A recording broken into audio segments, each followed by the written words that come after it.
JSB with you YouTube ఛానల్లోకి స్వాగతం. నేను మీ శ్రేయభిలాషి జేఎస్ బావజాన్.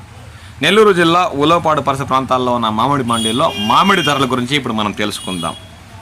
బంగినపల్లి బేనేషా రకం మామిడి ధరలు గత కొద్ది రోజులుగా ఒకే చోట సిద్ధంగా నడుస్తున్నట్లు స్థానిక వ్యాపారులు పేర్కొంటున్నారు.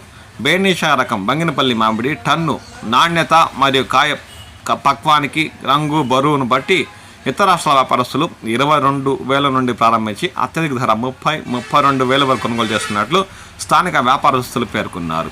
ఇక బంగినపల్లి మామిడి ఇప్పటికే 50-60% పంటలు కోతలు నెల్లూరు జిల్లాలో పూర్తయ్యాయని ఈ సందర్భంగా వారు పేర్కొన్నారు. ఇక ఖాదర్ రకానికి వస్తే ఖాదర్ ఇతర రాష్ట్రాల ఎగుమతి కోసం లైన్ కాయ్ టన్ను 22,000 నుండి 25,000 వరకు కొనుగోలు చేస్తున్నట్లు వారు పేర్కొన్నారు.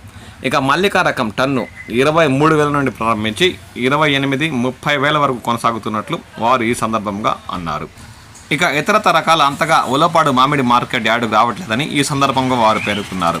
తోతాపురి రకం లైన్ కాయ్ ఎగుమతుల కోసం ఇతర రాష్ట్రాల వ్యాపారస్తులు రంగు కాస్త బరువు ఉండే కాయలు టన్ను 10,000 నుండి ప్రారంభించి 14,000-15,000 వరకు కొనసాగుతున్నట్లు ఈ సందర్భంగా స్థానిక వ్యాపారులు పేర్కొన్నారు. ఇక పుల్లూర రకం అయితే ర్యాంపులు మండీల వద్ద గొజ్జు పరిశ్రమల కోసం టన్ను 8,000తో కొనుగోలు చేస్తున్నట్లు స్థానిక వ్యాపారులు పేర్కొన్నారు.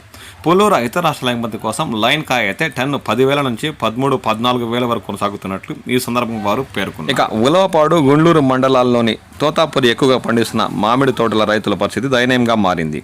గత ఏడాదిలాగే ఈసారి కూడా ధరలు అమాంతం దారుణంగా పడిపోవడంతో రైతులకు దిక్కుతోచని పరిస్థితి ఏర్పడింది.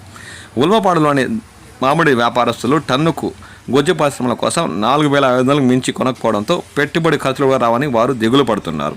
కనీసం 10,000కు మించి ధరలు లభిస్తే తప్ప ఈ ఏడాది రైతులకు గిట్టుబాటు ధరలు లభించే అవకాశం లేదని వారు వాపోతున్నారు. తమను రాష్ట్ర ప్రభుత్వం ఆదుకోవాలని ఈ సందర్భంగా కోరుతున్నారు. లేదంటే గత ఏడాదిలాగే ఈ ఏడాది కూడా గొజ్జు పరిశ్రమలు ధరలు పెంచకపోతే తోతాపురి అధికంగా పండిస్తున్న మామిడి రైతులు తీవ్రంగా కష్టాలు పాలయ్యే అవకాశం ఉందని వారు ఈ సందర్భంగా పేర్కొన్నారు.